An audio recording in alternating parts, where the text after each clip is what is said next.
할렐루야. 오늘 사도행전 5장을 통해서 우리를 지키시는 하나님이라는 말씀으로 함께 은혜 나누기를 원합니다. 우리 2주 전에 아나니아와 삽비라에 대한 말씀을 함께 나누었는데요.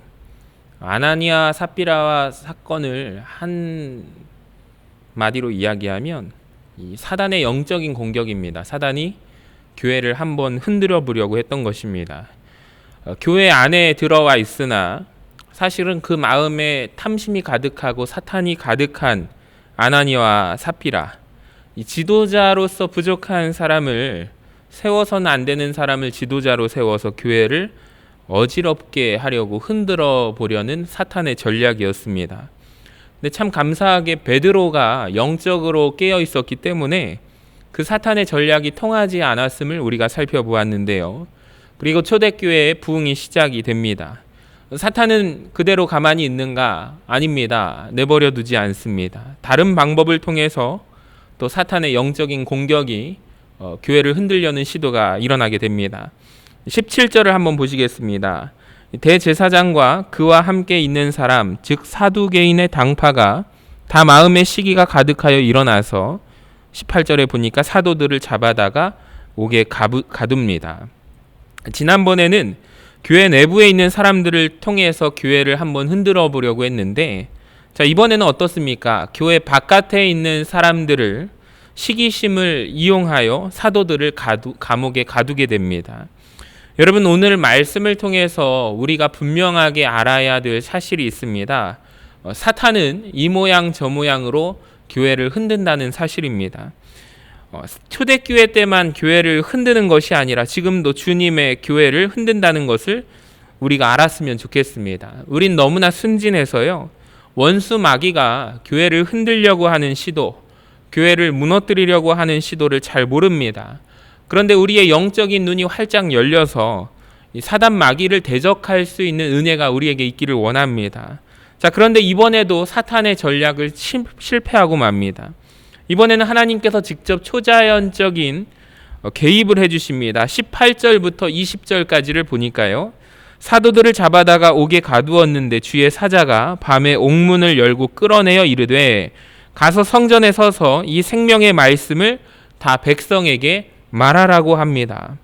여러분, 주의 사자, 주의 천사가 나타나서 닫혔던 감옥문을 열어줍니다. 하나님께서 놀라운 방식으로 개입하여 주셨음을 믿으시기를 바랍니다. 사랑하는 여러분, 인생에 하나님의 초자연적인 역사를 구하시기를 바라고요.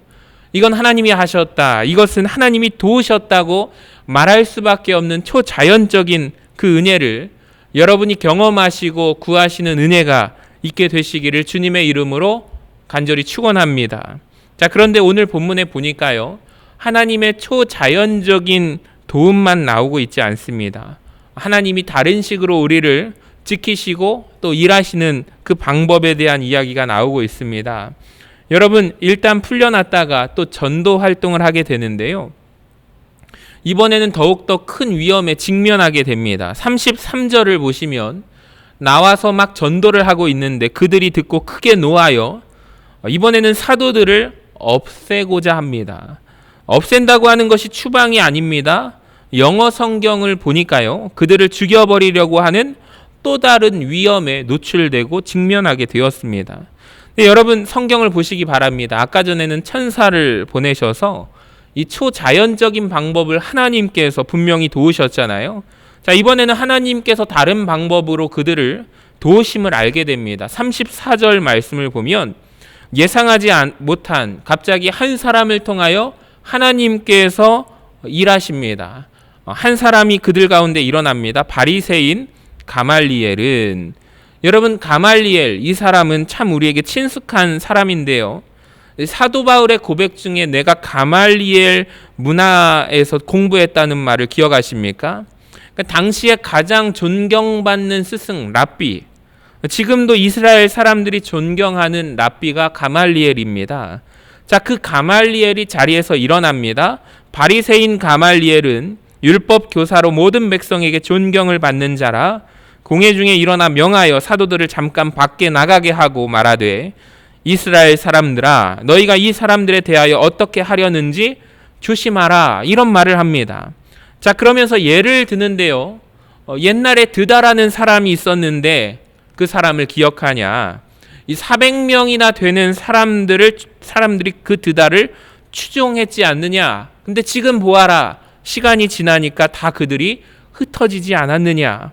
자, 또 유다라는 사람도 있었는데 많은 사람들이 그를 추종하고 따랐지만 시간이 흘러서 그 유다를 추종하고 따르는 사람들이 어디에 있느냐? 다 사라지지 않았느냐? 자, 그러니까 이들도 내버려 두어라. 자, 그러면서 38절과 39절에서 가말리엘이 이런 고백을 합니다. 이 사람들을 상관하지 말고 버려두라.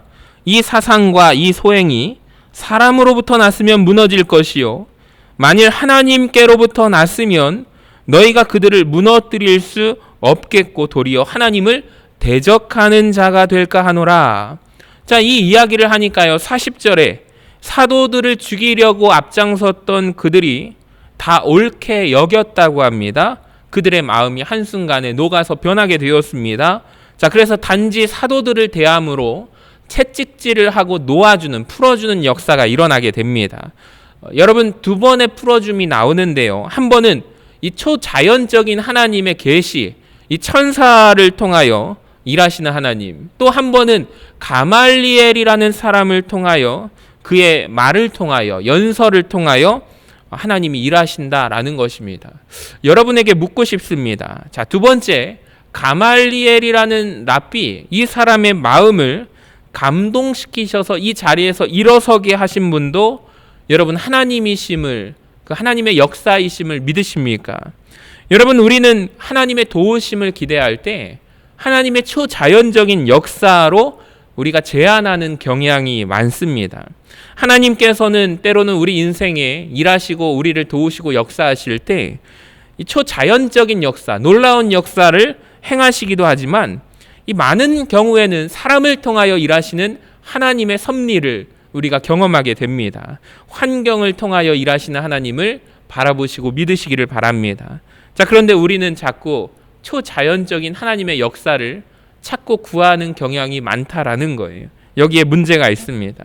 자, 어떤 사람의 한 이야기인데요. 이 사람이 물에 빠졌습니다. 근데 아주 독실한 그리스도인이라서 하나님께 기도했어요. 하나님께 기도하면 하나님이 나를 건져주시고 구원하여 주실 것이라는 것을 믿고 열심히 믿음으로 기도했습니다. 자, 열심히 기도하는 순간에 이 사람에게 배 한 척이 도착을 했어요. 빨리 배에 올라타라고. 그랬더니 이 사람이 거절합니다. 아니다 하고, 하나님께서 나를 구해 주실 거니까 그냥 지나가시라고. 자, 열심히 또 기도합니다. 시간이 지나서 이번에는 헬리콥터가 나타났습니다. 헬리콥터에 사다리가 내려와서 이 사람에게 외칩니다. 빨리 이 사다리를 붙들고 타라라고 말합니다. 근데 이 사람이 소리를 지르죠. 하나님께서 나를 구해 주실 거니까 그냥 가시라고. 그래서 열심히 기도하다가 이 사람이 물에 빠져서 죽게 됩니다. 이 사람이 천국에 갔어요. 천국에 가서 하나님 앞에서 하나님께 따집니다. 하나님, 제가 당신을 그렇게 믿고 의지하고 나를 좀 살려달라고, 구해달라고 열심히 기도했는데 하나님 왜 제 기도에 응답 주지 않으십니까? 라고 질문하니까 하나님이 뭐라고 하셨냐면, 내가 너를 구하려고 배도 보내주고 헬기도 보내줬는데 너는 나를 외면했단다. 이렇게 말씀하십니다. 여러분, 참 우스운 이야기지만 이게 굉장히 중요한데요. 하나님은 사람을 통하여 일하십니다. 이 도우심. 그래서 오늘 설교 제목을 우리를 지키시는 하나님, 우리를 도우시는 하나님입니다. 여러분, 초자연적인 방법으로만 도우시지 않으시고요. 사람을 통하여 일하시는 분이십니다. 여러분, 저와 여러분 인생 가운데 만나게 하시는 하나님의 가말리엘들이 있습니다. 여러분의 인생 가운데 하나님께서는 가말리엘을 통해 역사하십니다. 우리도 곰곰이 생각해 보면 지나온 시간 속에 내 인생에 만나게 하신 가말리엘들이 있습니다. 아, 그 사람을 하나님께서 가말리엘로 쓰셨구나. 아, 그 사람을 하나님이 통하여 나를 이끌어 주셨구나. 여러분, 오늘도 우리는 하나님의 초자연적인 역사를 기대하고 소망합니다. 자, 그런데 동시에 하나님께서 사람을 통하여, 가말리엘을 통하여 우리 가운데 일하시고 역사하시고 우리를 지키시는 하나님이심을 여러분 믿음으로 고백하시기를 바랍니다. 여기까지 말씀드리는 부분이 오늘 설교의 핵심 내용이고요. 자, 그 외에 말씀을 묵상하면서 우리가 적용할 수 있는 영적인 교훈들이 있어서 몇 가지를 살펴보고자 합니다. 자, 17절을 다시 한번 보시면요. 대제사장과 그와 함께 있는 사람, 즉 사두개인의 당파가 다 마음에 시기가 가득하여 일어났습니다. 자, 여러분 한번 잘 보시기 바랍니다. 아나니아와 삽비라가 사탄의 도구가 되었는데 성경은 그들을 묘사하기를 그들의 마음속에 탐식이 가득했다라고 합니다. 그리고 오늘 교회 바깥에 사탄의 도구로 선발된 이 사두개인들의 마음속을 보시면 시기와 탐심이 가득했다고 합니다. 여러분, 이를 통해서 발견하는 것은 사탄의 도구로 쓰임받는 사람도 아무나 뽑지 않는다는 것입니다. 누가 사탄의 도구가 될까요? 마음속에 더러운 마음, 더러운 생각이 가득해 있으면 더러운 영을 부른다는 것입니다. 깨달아지십니까? 자, 아나니아와 삽비라 마음에 있는 더러운 마음, 더러운 탐심이, 더러운 생각이 더러운 영을 부르게 되는 것입니다. 사두개인들 역시 그 마음에 더러운 시기와 질투가 더러운 영을 부르게 되었습니다. 사울을 보시면 사울이 다윗을 시기하잖아요. 아주 무서운 시기심이, 질투심이 그의 마음 가운데 있었습니다. 자, 그 더러운 마음과 탐심이 악령을 부르게 됩니다. 자, 가인이 아벨을 향한 그 더러운 시기, 살인의 영, 어둠의 영을 부르는 것입니다. 여러분, 사탄이 아무나 안 씁니다. 사탄도 볼 때 쓸만한 사람을 쓴다라는 거예요. 때문에 우리는 마음과 생각을 점검하시기를 바랍니다. 이것이 바로 영적 세계의 법칙입니다. 여러분, 저희 집에 애가 셋이기 때문에 거의 10년간 똥기저귀가 있었습니다. 자, 그런데 그 똥기저귀가 똥파리를 부른다는 거 아십니까? 근데 똥파리를 잡는 것이 중요한 것이 아니라 제일 중요한 게 하나 있어요. 똥기저귀를 빨리빨리 버리는 것입니다. 없애는 게 중요합니다. 깨달아지십니까? 귀신을 쫓는 것보다 더 중요한 것은 내 더러운 마음을 깨끗하게 하는 것인 줄로 믿습니다. 시기하지 마시고 질투하지 마시기 바랍니다. 그래서 제 인생 가운데 조심하려고 하는 것이 시기와 질투의 마음입니다. 의식적으로도 안 하려고 하는데요. 왜 그러느냐? 그 마음이 더러운 마음이고 더러운 영을 부르는 것이기 때문입니다. 자, 시기의 출발이 있습니다. 비교하는 마음입니다. 특별히 시기는요, 같은 영역에 있는 사람들을 비교하게 됩니다. 여러분, 영어로 라이벌이라는 단어가 있습니다. 이 경쟁자, 라이벌. 근데 이 라이벌이라는 뜻이 리버에서 왔습니다. 그 뜻은 같은 강물을 먹는 사람이라는 뜻입니다. 그러니까 같은 분야에 있는 사람들이 서로를 시기하고 질투하지 않습니까? 저는 목사이기 때문에 저는 가수를 질투하지 않습니다. 제가 만약에 가수를 질투한다면 참 웃긴 일입니다. 그러니까 목회자는 목사를 질투하는 거예요. 개그맨은 개그맨을 질투하는 거예요. 왜 그럴까요? 비교하기 때문입니다. 특별히 비교로 악한 눈으로 바라보는 것, 이 라틴어로 인비디아라는 뜻이 악한 마음으로 바라본다라는 뜻인데 여기에서 영어 단어 envy, 시기하다라는 단어가 왔습니다. 그러니까 악한 눈을, 악한 마음을 가지고 누군가를 바라보면 그것이 바로 시기의 시작이다라는 거예요. 자, 사무엘상 18장 6절에 그 유명한 이야기가 나오지 않습니까? 무리가 돌아올 때 곧 다윗이 블레셋 사람을 죽이고 돌아올 때 여인들이 이스라엘 모든 성읍에서 나와서 노래하며 춤추며 소고와 경쇠를 가지고 왕 사울을 환영하는데 여인들이 뛰놀며 뭐라고 노래하냐면요, 사울이 죽인 자는 천천히요 다윗은 만만이라. 자, 그 당시에 사람들이 유행하는 노래가 있었는데 사울은 천천히요 다윗은 만만이라. 8절에 보니까 사울이 그 말에 불쾌하여 심히 노하여 이르되 다윗에게는 만만을 돌리고 내게는 천천만 돌리니 그가 더 얻을 것이 나라 말고 무엇이냐 하고 9절을 잘 보세요. 그날 후로 사울이 다윗을 주목하니라. 여러분, 이게 시기와 질투의 시작입니다. 악한 눈으로 그를 주목하는 거예요. 여러분, 혹시 누군가를 이런 눈으로 바라보고 있지는 않습니까? 슬픈 것은 시기하게 되면 상대방이 망하는 것이 아니라 내가 망한다는 것입니다. 잠언 14장 30절에 보니까 시기는 우리의 뼈의 썩음이라고 말씀하고 있습니다. 성경을 보니까 진짜 그렇습니다. 시기했던 사람들이 망하게 되는 역사가 나옵니다. 아벨을 시기한 가인이 저주를 받게 됩니다. 다윗을 시기한 사울이 망하게 됩니다. 요셉을 시기했던 형제들도 행복하지 않았습니다. 이 모차르트를 시기했던 살리에르는 결국에 그 사람이 미쳐버립니다. 시기는 어떻습니까? 파괴적이며 불행의 주요 원인인데요. 자, 우리가 이 시간 시기를, 미움을, 다툼을 벗어버리는 은혜가 있기를 원합니다. 우리 아이들은 시기와 상관없는 삶을 살아가는 것 같습니다. 우리나라 대한민국 초등학교 1학년 시험 문제를 보니까 이 속담에 빈칸을 채우시오라는 문제가 나왔는데요. 다음과 같은 속담이었습니다. 사촌이 땅을 사면 무엇이다. 여기에 네모를 채워라 라고 되어 있는데요. 여러분, 사촌이 땅을 사면 우리는 뭐라고 답을 하죠? 사촌이 땅을 사면 우리는 배가 아프다 라고 이렇게 씁니다. 근데 아이들이 다음과 같은 대답을 했는데 이걸 선생님이 틀렸다고 빨간 줄을 확 그어버렸어요. 제가 볼 때 이게 맞는 답 같습니다. 한 아이가 이렇게 썼대요. 사촌이 땅을 사면 가본다. 멋지지 않습니까? 또 한 아이는 이렇게 답을 적었습니다. 사촌이 땅을 사면 둘러본다. 이 아이는 정말 대박입니다. 사촌이 땅을 사면 와 좋겠다. 정말 좋겠다. 이 맞는 답 아닙니까? 또 어느 아이는 이렇게 썼습니다. 사촌이 땅을 사면 나는 씨 뿌린다. 여러분, 씨를 뿌리는 마음, 사촌이 땅을 샀을 때 축하해주고 씨를 뿌리는 마음이 성경이 요구하는 마음입니다. 로마서 12장 15절에 보니까 다음과 같이 이렇게 말씀합니다. 즐거워하는 자들과 함께 즐거워하고 우는 자들과 함께 울라. 여러분, 이것이 시기를 이기는 길입니다.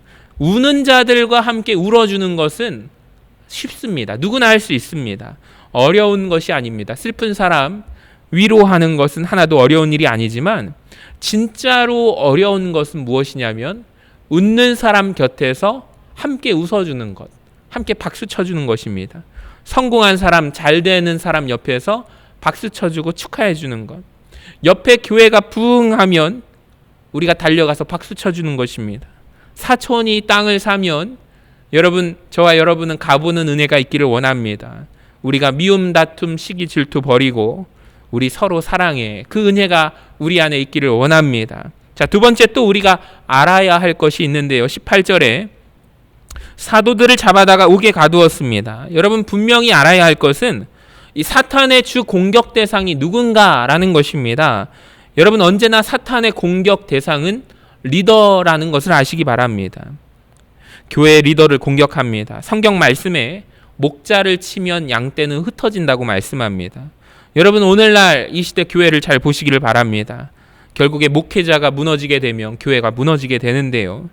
여러분, 한 교회에 어떤 성도님 한 분이 외도를 하게 되면 그건 참 슬픈 일이지만 교회가 무너지지는 않습니다. 그런데 목회자가 외도를 하면 교회는 무너지게 되어 있어요. 그러니까 사탄의 공격의 대상이 누구인지를 우리가 분명히 알아야 합니다. 한국 교회가 왜 이렇게 되고 있을까요? 이걸 모릅니다.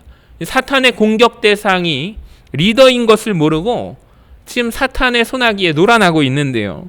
여러분, 속지 마시고 리더를 위해서 기도해 주시는 은혜가 있기를 원합니다. 리더를 향한 비판이 멋있는 게 아닙니다. 쿨한 것이 아닙니다. 교회 영적인 리더를 위해서 같이 기도하는 것이 하나님의 뜻이라는 것을 아시기를 바랍니다. 여러분, 성경에 보시면 모세가 잘못한 일이 나옵니다. 그럼에도 불구하고 하나님께서 모세를 세워주시는데요. 자, 구스 여인을 취한 것은 모세의 큰 잘못이었지만 아론과 미리암이 모세를 비판할 때 그들은 우리들이 맞다라고 생각했습니다. 자, 그런데 하나님은 그들을 향하여 그들이 틀렸다고 말씀하십니다. 그 이유가요, 모세를 위해서가 아닙니다. 만약에 모세가 그 일로 인해서 낙마하게 되면 여러분, 60만이라는 인구는 누가 이끌어갑니까? 광야에서 그 사람들은 누구를 따라가야 합니까? 그걸 모르는 것입니다. 자, 올라오는 그 작은 허물들을 들어서 모세를 낙마했을 때 앞으로 벌어질 일에 대해서는 그 누구도 어떠한 대안도 생각도 없다는 것입니다. 고라와 다단과 아비람 무리가 모세를 대적하게 될 때 하나님께서 그들을 무섭게 징벌하신 이유가 있습니다. 리더를 건들지 말라라는 것입니다. 여러분 깨닫는 은혜가 있기를 원합니다. 리더를 위해서 기도하셔야 됩니다. 그게 하나님의 뜻입니다. 제가 새벽 기도 시간에 이 불교역자분들께 꼭 담임 목사님과 리더들을 위해서 기도하라고 요청을 합니다. 제가 시켰습니다. 자, 그것이 바로 성도님들을 위한 기도입니다. 여러분, 우리가 속지 않는 은혜가 있기를 원합니다. 또 가말리엘이 했던 말이, 고백이 중요한 의미를 담고 있는데요. 자, 가말리엘이 무슨 얘기를 하냐면 38절에 이 사상과 이 소행이 사람으로부터 났으면 무너질 것이요 만일 하나님께로부터 났으면 너희가 그들을 무너뜨릴 수 없겠고 도리어 하나님을 대적하는 자가 될까 하노라. 아멘. 저는 굉장히 지혜로운 답변이며 우리가 배워야 할 답변이라고 생각합니다. 교회 역사 가운데 수많은 영적인 움직임이 있었다는 것을 아십니까? 그럴 때마다 교회는 몸살을 앓았습니다. 이 가장 큰 핵심 논쟁은 무엇이냐면 저것이 이단인가 아닌가라는 것입니다. 근데 저는 그때마다 가말리엘이 했던 고백을 한 말을 우리가 배우면 된다고 생각합니다. 만약에 어떤 운동이 있거든 그것이 사람에서부터 난 건지 하나님께로부터 난 건지 한번 보시기를 바랍니다. 그것이 만약에 사람으로부터 났다면 자연스럽게 무너지게 될 것입니다. 두려워할 것이 없습니다. 근데 하나님께로부터 난 것이라면 우리가 무너뜨릴 수도 없고 우리가 하나님을 대적하는 자가 될까 무섭습니다. 많은 분들이 가끔 저에게 묻습니다. 예를 들어서 신사도 운동을 어떻게 생각하십니까? 저는 함부로 이단인지 얘기하고 싶지 않습니다. 저는 이렇게 얘기하고 싶은데요. 사람으로부터 나온 것이면 무너질 것이요 하나님으로부터 난 것이면 무너지지 않고 우리가 하나님을 대적하는 자가 될까 두렵습니다. 여러분 누가 보아도 이단인 신천지나 하나님의 교회, 이 정통 교리를 부인하는 통일교 이런 거 얘기할 필요가 없습니다. 반드시 사람에게서부터 난 것이니까 그것들은 무너지게 될 것입니다. 자, 그러나 그거 말고 예수님을 진실로 구주로 믿고 하나님의 아들로 믿고 성경을 하나님의 말씀으로 믿고 삼위일체 하나님을 주로 고백한다면 여러분 그 다음에는 우리가 함부로 판단해서는 얘기해서는 안 되는 것이 좋습니다. 오늘 말씀을 지혜로 배울 수 있기를 원합니다.